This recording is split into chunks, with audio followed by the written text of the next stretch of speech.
पाठन करने पर भी नहीं। इस बात को सुनाया गया, सुन लिया गया, लेकिन अनुसरण नहीं किया। कहा मेरी प्राप्ति इन संसाधनों को करने पर नहीं है, मेरी प्राप्ति तो अनन्य भक्ति से मुझे प्राप्त किया जा सकता है, मुझे जाना जा सकता है अनन्य भक्ति के द्वारा। सज्जनों विचार करें कि वो अनन्य भक्ति क्या है। अनन्य माने होता है अन्य किसी को ना जान करके उस एक को जानना। वो एक ही है, एक को ब्रह्म द्वितीय नास्ति।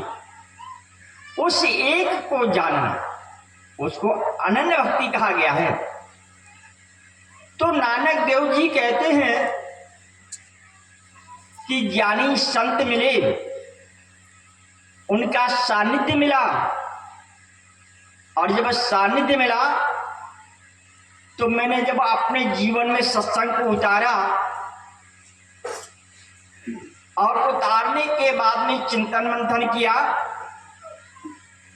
तो मेरे जीवन में बदलाव आ गया, रूपांतरण आ गया। यदि हम आप भी अपने जीवन में रूपांतरण लाना चाहते हैं तो ज्ञानी संतों का संग ही है।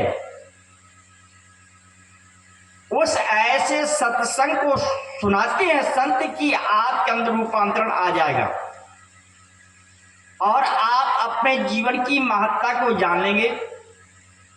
तो नानक देव जी कहते हैं कि ज्ञानांजन सदगुरु दिया, अज्ञान अंधेर विनाश, हरि कृपा ते संत में किया नानक मन प्रकाश। सत्संग मिल गया, जीवन में ही बदलाव आ गया। और जब गुरु महाराज जी मिल गए, क्योंकि बिना गुरु के ज्ञान की उपलब्धि नहीं है, गुरु महाराज जी मिल गए तो ज्ञान रूपी अंजन मिला। और जब मैंने उसका उपयोग किया, सदुपयोग किया, तो मेरे ही हृदय के अंदर का अज्ञान और अंधकार दूर हो गया। प्रकाश का न होना ही अंधकार बताया, और ज्ञान का न होना ही अज्ञान। तो कह रहे थे कि मेरा जीवन भी अंधकार में था। यदि संत नहीं मिलते, गुरु महाराज नहीं मिलते, तो मेरे हृदय में परिवर्तन तथा वो ज्ञान की प्राप्ति नहीं होती और मेरे जीवन में उजिला नहीं होता। तो आप स्वयं में विचार करें कि क्या कहा जा रहा है। अब कहते हैं कि उसको प्राप्त करके सभी को प्राप्त करना चाहिए, और सभी का जीवन बिना गुरु के अंधकार में है।